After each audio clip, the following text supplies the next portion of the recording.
आणि म्हणायचे कथा म्हणतात मग ते लय मस्त सांगायचे भारुडा. आता तुम्हाला सांगत नाही हे. त्याच्यासाठी दुसरं कीर्तन ठेवा लागेल. काय आनंदाची गोष्ट आहे. आपल्या आश्रमात कीर्तन व्हायला लागला आज पहिल्यांदा आणि तेही पहिलं कीर्तन माझ्या भाग्याला आलं. हे माझं किती मोठं भाग्य आहे. विठाला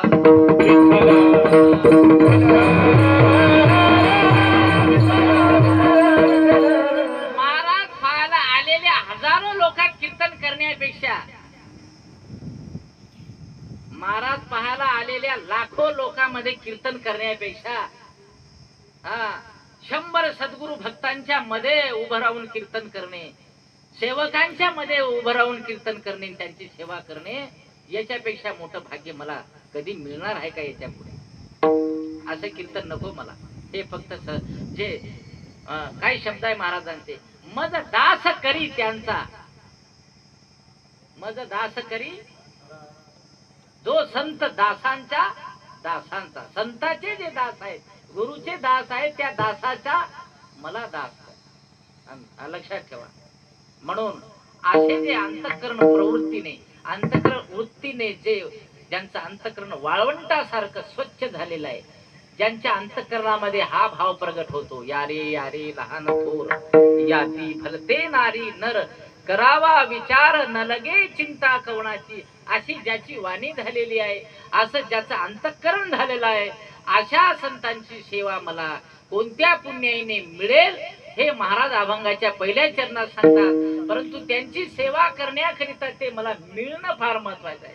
ज्यांची सेवा करायची आहे का नाही ते मिळाले पाहिजे. आणि ते मिळण्याकरिता हे भगवंता मला त्यांचं पहिले वर्म कळालं पाहिजे. ते कसे असतात, कसे दिसतात हे मला सांगण्याची कृपा करा अभंगाच्या दुसऱ्या चरणामध्ये.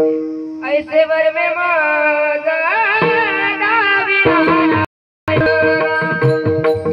ऐसे वर्मे माझा दाविना, ऐसे वर्मे माझा दाविना, ऐसे वर्मे माझा दाविना, ऐतरीच्या अळतरीच्या अळतरीच्या ऐसे वर्मे ऐसे वर्मे